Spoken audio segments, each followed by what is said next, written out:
Hello, my name is Alicia Beislein. I'm going to do this presentation on Arthur Wesley Dow for my History of Teaching Art class for the University of Florida. Arthur Wesley Dow was an extremely influential person in the history of art education. But first, let me give you a little background on the man himself. Dow was born on April 6, 1857 in Ipswich, Massachusetts. Right out of high school, he became involved in education. From 1875 to 1880, Dow became an elementary teacher. During that same time, Dow worked with Reverend Augustine Caldwell to create the Antiquarian Papers. His artwork of historical Ipswich architecture was featured within these papers. And it was Reverend Caldwell who encouraged Dow to pursue a career in the arts. And Dow did just that. In 1880 to 1881, he studied with artists Anna K. Frederick and then James M. Stone. In 1882, he began teaching art. Between the years of 1884 and 1889, Dow moved to Paris to study at the Académie Julian. He spent his summers painting en plein air in Brittany. He showed some of his work in both the U.S. and Paris, and had mild success doing so. He moved back to Ipswich, Massachusetts after studying in Paris and discovered Japanese art. He fell in love with it, and this enthusiasm for Japanese art led to him meeting Ernest Fenollosa. Both Fenollosa and Dow felt that art education of that time period was not up to par.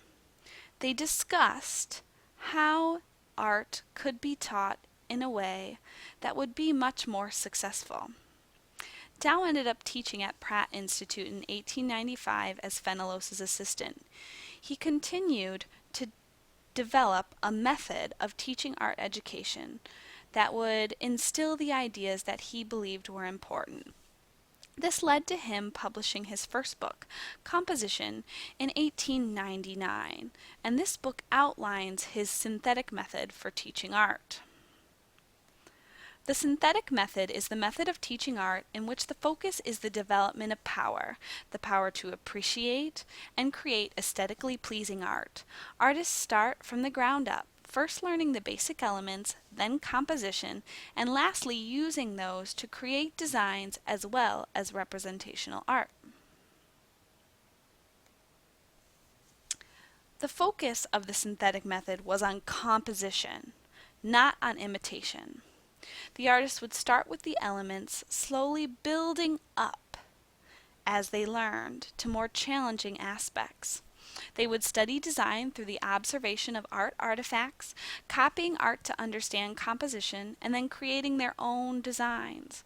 Drawing, painting, and modeling of representational art came after the understanding of structure. Now, the synthetic method was very different than the way art was being taught during this time period.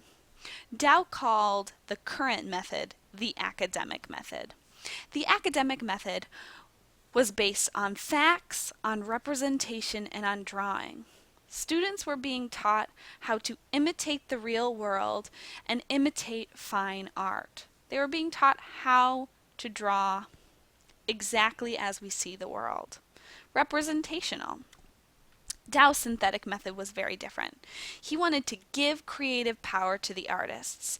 He wanted artists to understand how to create composition and design that was harmonious and aesthetically pleasing. He believed the synthetic method was much greater than the academic method.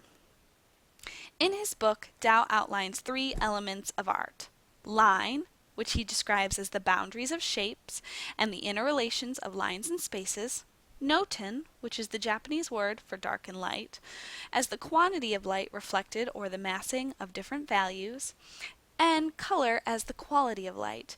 He breaks this down into 3 smaller elements: hue, the value of color, and intensity.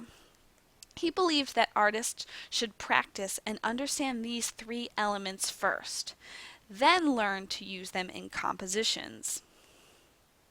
For line, he wanted you to start from the ground up. line composition in squares and circles, then line composition in rectangles, adding a small variation, line in contour landscape, adding irregularity and organic line to the mix, and finally line composition in representation. He believed the same should be done with value. Start from the bottom. Harmony building with light and dark. So taking those line designs, adding thickness to the lines and creating contrast between light and dark. Then moving on to two values in design, so adding the extra challenge of shape, but still learning how to balance the contrast between white and black. Then using two values in landscape and images. Then two values in Gothic sculpture and Japanese design. Then adding a third middle tone to create a more harmonious balance between the contrast of the white and black and seeing how that affects design. And lastly, using a full value scale to represent the way we see our world. He also outlines how to use color. Start with color theory, understanding how basic color hues interact with one another. Then adding value of color to the mix and understanding how that affects design. Then moving on to color schemes from Japanese prints and textiles, still using color in a flat, two-dimensional way, but understanding how intensity, value, and hue can change a design. And then finally, color in design and painting of representational art. Dow also outlines principles in his book. He focuses on the main principle, which is proportion, ability to use good spacing of all the elements and principles to create fine art. He also outlines principles of composition. These principles, much like our principles today, are ways to arrange the elements to create harmony in composition. One is opposition, two lines meeting at a perpendicular to create severe harmony. Transition, adding a third element or line to opposition to soften or unify. Subordination, making sure that all the parts of an artwork are connected and dependent on a single focal point. Repetition, beauty created by repeating the same element over and over. And symmetry, the exact balance created by the placement of two identical objects. By studying all of those elements and principles and following his methods,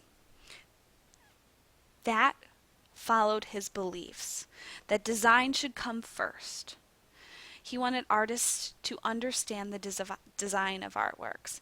He wanted artists to appreciate art, which would instill good taste and give those artists an eye for harmonious composition.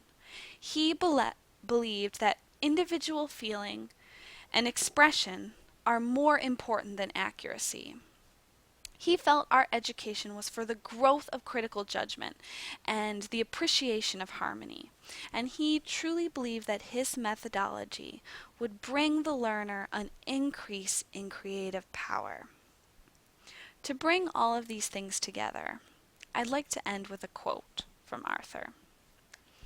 I have not attempted to overthrow old systems, but have pointed out their faults while trying to present a consistent scheme of art study.